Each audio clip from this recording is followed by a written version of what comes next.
Hello and welcome back to the SWAN pricing show. Hello. My name is Filip Vucic. I'm a pricing mentor. And I'm Philip Zolota, business mentor. Um,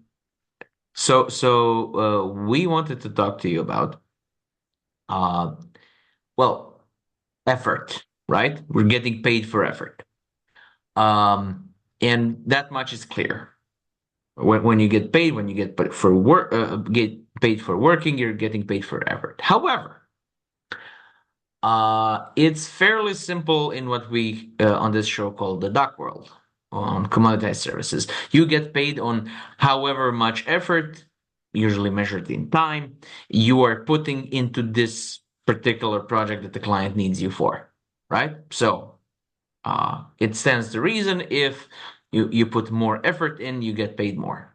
Great, very simple. However, when it comes to the swan world, to non-commoditized expertise-based services.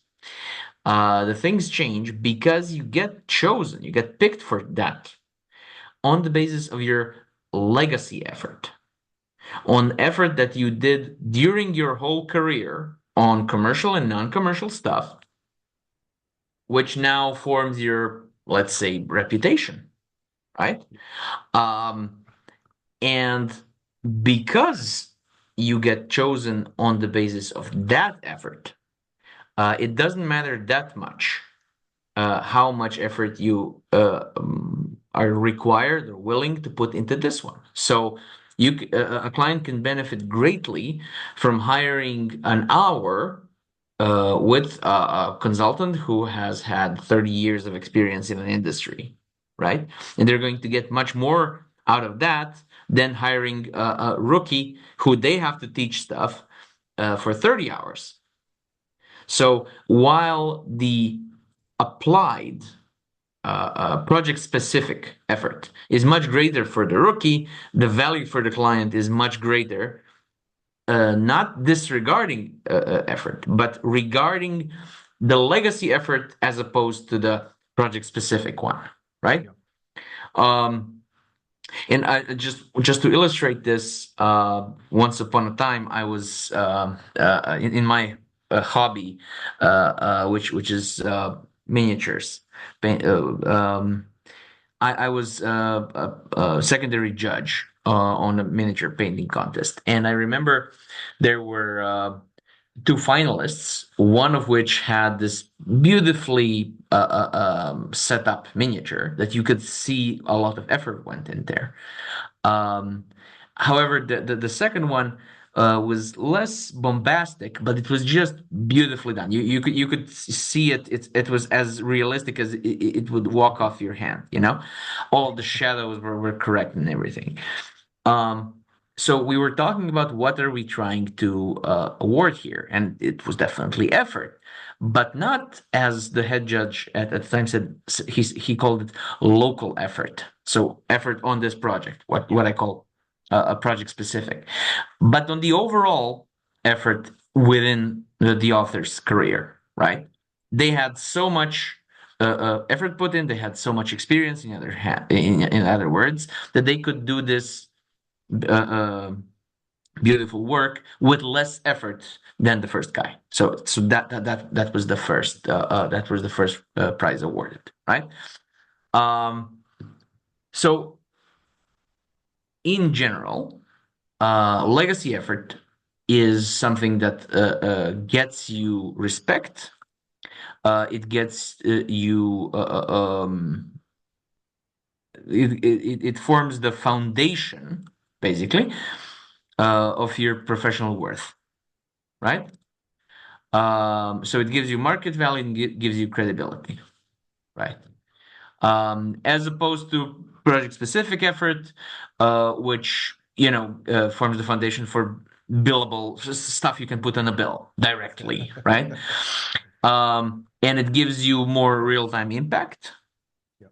The more localized effort you make, the more specific impact you have, and transparency. because everybody figures out, oh, this is what he got paid for, right? Yeah. Otherwise, you can go. So, how do you approach that in your practice? This kind of a difference.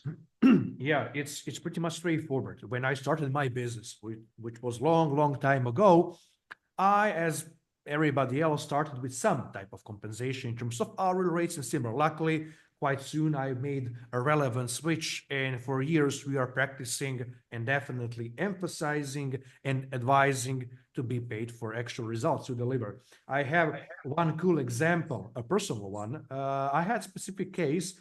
Um, one guy came to me via strong referral because the person who connected us know me for years, know my results, my background, the legacy, the compound behind, and the portfolio. And the guy was having challenges within his business. And he didn't had any kind of idea at the specific moment how to approach me in terms of potential compensation and similar. And simply for me, due to the specific case where I need to dig a little bit deeper inside the business, understand the stuff, what's going on, because there were a bunch of relevant parameters. I simplified the thing for him. I see that he wants to work with me, but he was struggling. And then I simply proposed, okay, no worries, let's do it this way. How much this specific issue and resolving this issue worth to you? Oh, I don't know. Let's put it in some number. We need to quantify it. This amount. Cool. You'll be paying me 30% from that amount. Okay, okay, thank you. That's it. What I also want to say and why I've shared this example. People who are doing business and doing serious business and who are focused on results, specific achievements, and resolving some specific pain points within the business, they're fully not interested in how much effort, true effort, hands on, the time, as you said, project work will be an effort involved within and in resolving the issue.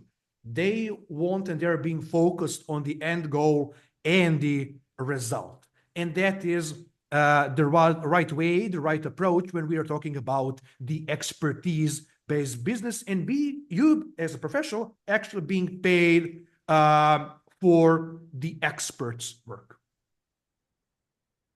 It's the focus on testimonials and stuff, um, which is essential when it comes to swan type businesses. Um, a part of it, a part of it is, as you said, a part of it is about showing that legacy effort. So showing showing the steps that build that legacy effort. And part of it is because they are so-called experiential goods. So services, especially services that you don't initially understand well, you have to try them and see the results, and then you say, "Oh yeah, this was very valuable," right? But you can't see it from the onset.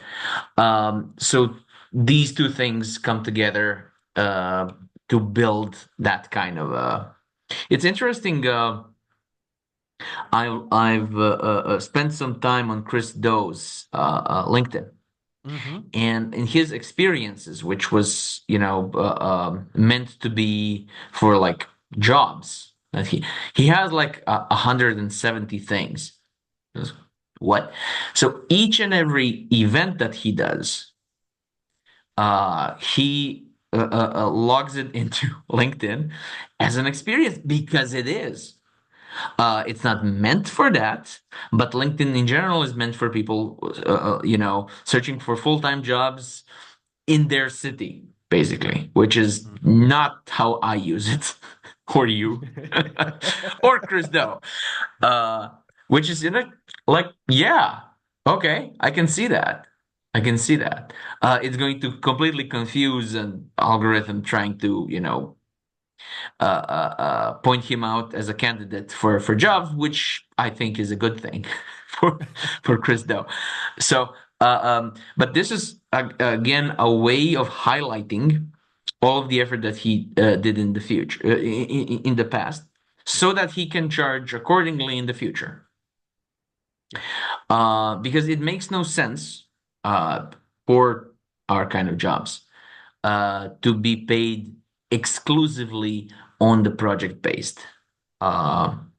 project-based effort, because we weren't chosen based on the project-based effort. Exactly. Nobody looked at me and said, "Oh yeah, this guy can definitely, do more hours than a recent graduate." Uh, no. Yeah, exactly, exactly. And people who are being focused on general striving in a business and moving forward, they understand the concept. They have full understanding of opportunity cost engaging with somebody who has less experience. Those who are ready to even test without having relevant background, portfolio, and legacy, somebody will decide to work with that specific a person because they are being focused on lowering the cost of the engagement. Somebody else who doesn't want to lose the time on something completely irrelevant, being focused on the results and want to go somewhere and reach some specific goals, for them, it decision is a fully a no-brainer. And those two are completely on the opposite side in the room. So who is making a decision based on cheaper price won't be working with specific person or the expert who is also probably due to the experience and legacy effort dictates and demands premium price. Yes. In general, um, if a client doesn't think they have a problem, except maybe the problem is I don't have enough time for this, so let me find somebody else whose basically only qualification is that they can do this technically and they have more time than me, Yeah, then you want to pay them as cheap as possible, because the only thing that they're doing in your eyes is they're executing what you tell them to. They're robots made out of meat, yeah, right? And they're completely interchangeable. It doesn't really matter who does it today or who does it tomorrow. It's me telling them what to do anyway. So it's untenable. It's not possible to sell expertise to a client with a mindset like that. yeah, And if this problem is something simple that anybody can do, given enough directions from the client who knows everything that they need to do, then this is not expert work anyway. It could be an expert trying to do it, yeah, but that would be like employing a certified surgeon, getting employment, puncturing earlobes for earrings for little girls in a mall. They are definitely qualified to do that. They're just not going to get paid uh, anything near to the value that they can provide, because it's a simple job yeah, that anybody can do. Um, so maybe not anybody, but a nurse can do it. You don't have to have a surgeon to do something like that.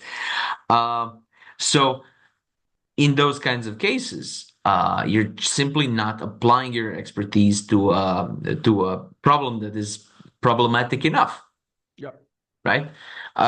So it's a worthwhile effort to solve problems which the clients, once they are conscious of the problems, are afraid of making decisions all of their own, dictating what needs to happen all of their own, because they're hmm, afraid of their own decision and the consequences of that.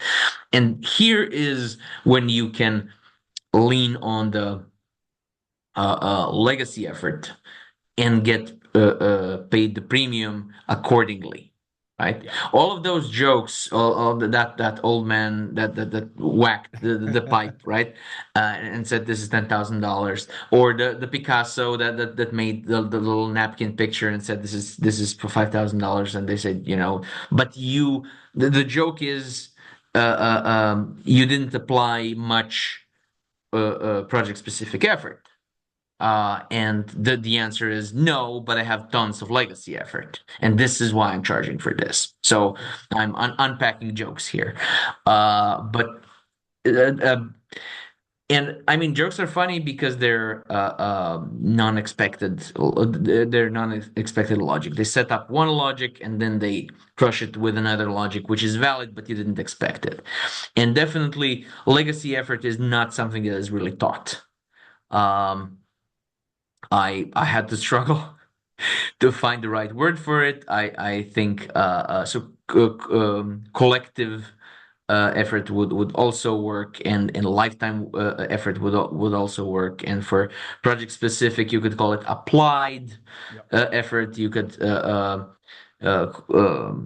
you could call it contributive effort, which is I don't think it's technically a word in the English language, but the words have to come from somewhere. But in general, this is not spoken about. When we say effort on a project, we mean on the project specific one, which Yep. paints just a part of the picture. And the problem with that, at least I think so, the problem with that is when people are missing this part of the picture, then they are baffled. How can somebody in my own industry get so much money for something that simple to you? Yes, not to the client, right? So how could the Pepsi brand people get $1 million for a few scribbles and of red and blue? How could this happen? How is that even possible? Because the effort is clearly the project specific effort is clearly not there. You're missing a part of the picture. You're missing a big part of the picture, which is the legacy effort that if they can show the value of that legacy effort, then they can charge mostly on that.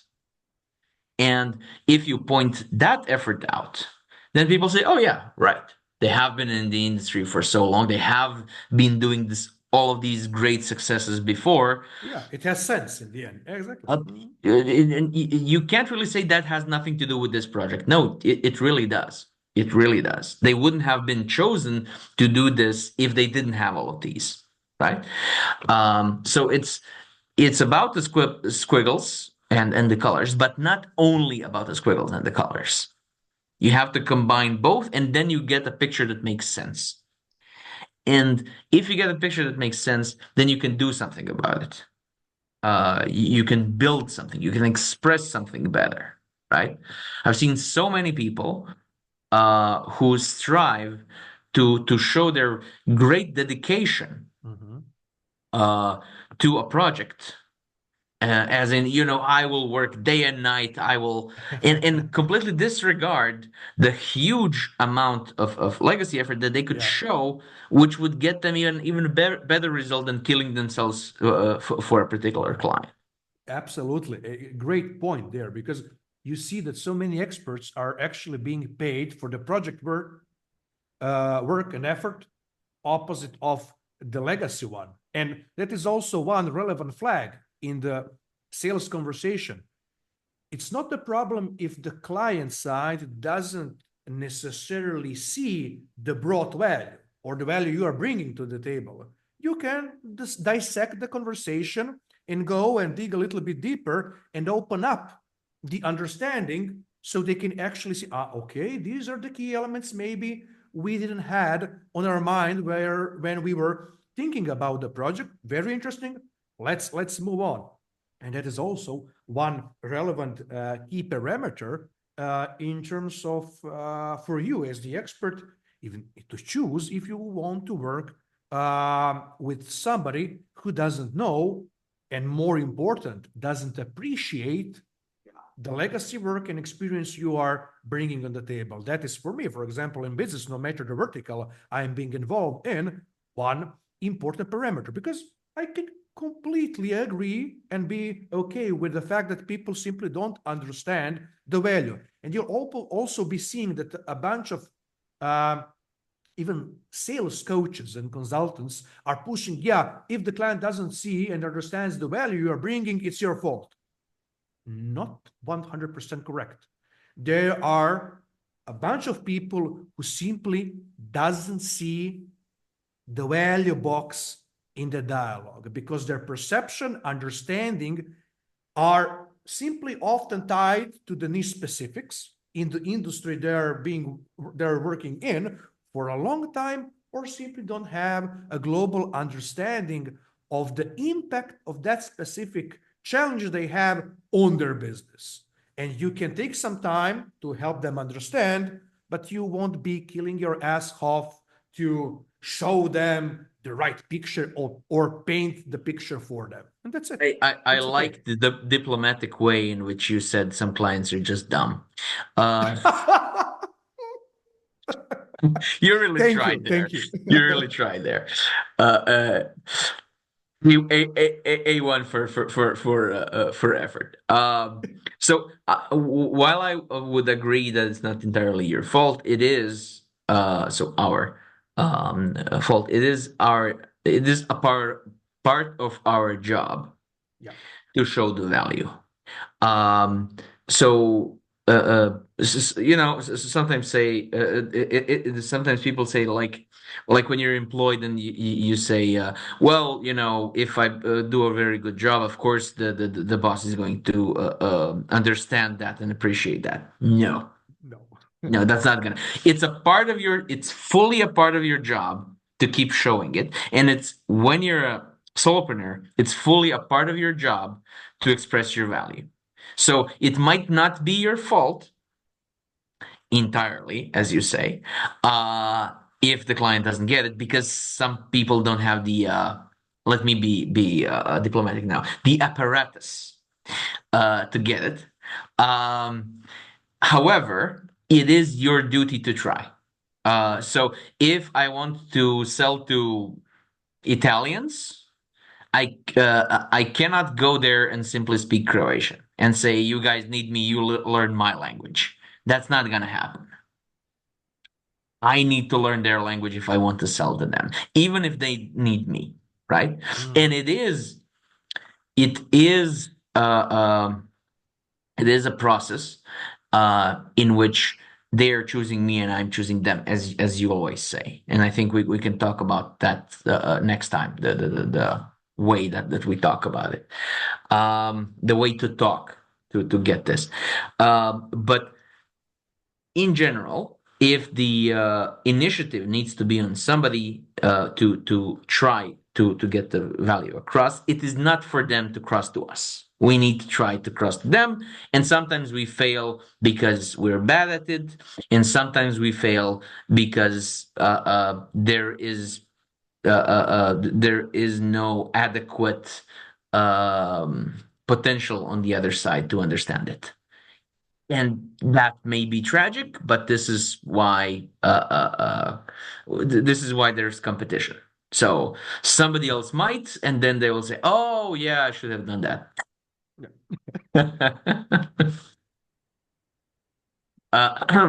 So um, it's uh, um, it's important to always talk about how we can use things that we learn. So when I was writing this, I was thinking of examples, and one of them was, and I shared this with you in the pre-show. Mhm. I was working on a project, and it was about energy bars, and we wanted to get some offers in from outside creative firms to um, design the packaging. It was it was a pretty big project, and the most expensive one won. The one expensive bid won. But how it looked was it was a PDF, and it had about 20 pages, 17 of which were the awards that they got previously. So you had a title page with the data and everything, and then you had pages and pages and pages. Scroll, scroll, scroll, scroll. Skip 5 pages. Oh my God, it's still going. Scroll, scroll, scroll, scroll, scroll, scroll, scroll, scroll, scroll, scroll, scroll, and then one page of text and one page of very, very high level, not into detail kind of an offer. So they very clearly didn't go and pitch us with their great idea that they're going to do initially. They wanted to see if we were up for the challenge of paying that much. And once we did, then they went into great detail, and it was an amazing pitch. And we were very blown away by this. But that if they're doing it like this, that means that they are 100% focused on producing really good results for the clients that are going to end up paying, right? But the main thing is these 17 out of 20 pages was demonstration of legacy effort, Yeah. which demonstrated a very high potential of them doing something for us that could result. They can't promise it, but that really could result in an award. And you really want, when you have a new product, a physical product like that, you really want to get a design award because it gets you all kinds of free attention. Yeah. Possibly more than you could pay with the money that you paid for this agency. So they could say we won 200 awards. That's fine. This is completely different. It was inundating. It was filling your head with all of these, and it was not like one award per page. I mean, they're designers. They know what they're doing. They positioned everything perfectly, color wise and shape wise, and it's not unpleasant to look at. But it was a show of force, specifically show of legacy effort, which resulted in the actual monetary price not being the most important thing in the whole offer, which is hard to imagine in the duck world. Right? They're somebody who said, yeah, but I will give you 30 more hours for half the price would automatically win. And here, just didn't care how many Yeah. hours of project specific effort this would take, because of the legacy effort showing such a great experience of exactly what we wanted to happen. Yeah. And to be clear, we didn't go and try to find somebody who will have the best chance of winning a design award. That was not in the brief. That was not the point. It just is a really good argument that they gave us without us asking. So they basically corrected the brief. They said you don't really just want this. You also want a very high potential Mhm. that this is going to win a design award, and if you want that, then that's us, Yeah. right? And it was really compelling, and they got the job, and it was an excellent job. So I heard no regrets about that. Anyway, that would be maybe a little bit over the top, but it's designers. What can you do? Uh, It's okay. it's expected, you know. Yeah. Um, so it's a little over the top, but it's a good example of implementing the idea of getting paid on legacy effort, right? Do you know of any similar example or something? Yeah, I have some of our specific cases in similar situation with some of portfolio of high-end web solutions.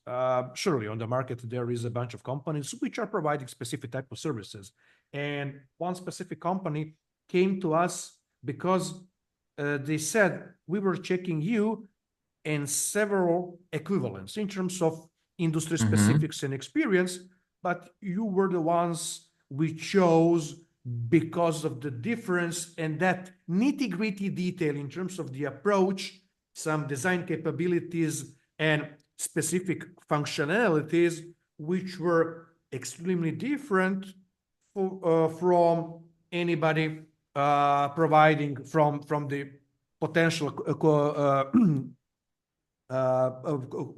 potential competition.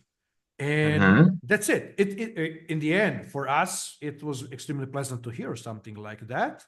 And yeah, that also showed us that, okay, we nailed it. We put the things right in the box where we wanted, because it truly was a value proposition. And that was and is a difference, a key difference, one of key difference compared to somebody else who is playing in similar ballpark and sandbox. And also, definitely, what I would suggest to the audience, don't be afraid of showing that specific value, because if you are seeing and checking some specific industry niche, there are so many similarities. But every individual company are definitely unique and different.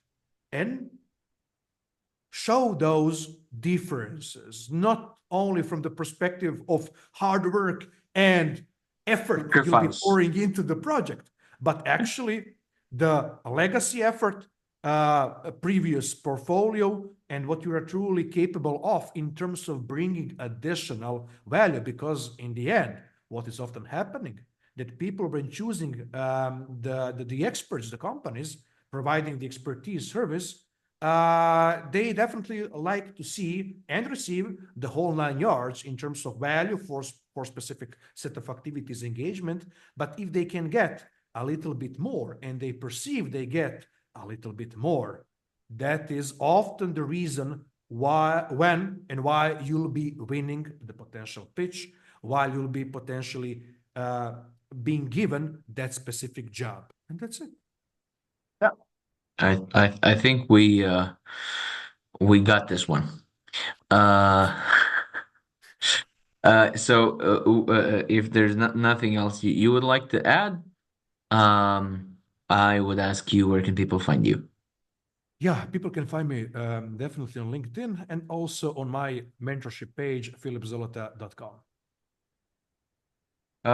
So I'm much more active on LinkedIn these days, but also, of course, fearless-pricing.com, where people are more and more engaged with the special little AI called Astra, which can answer questions without people registering or anything like that.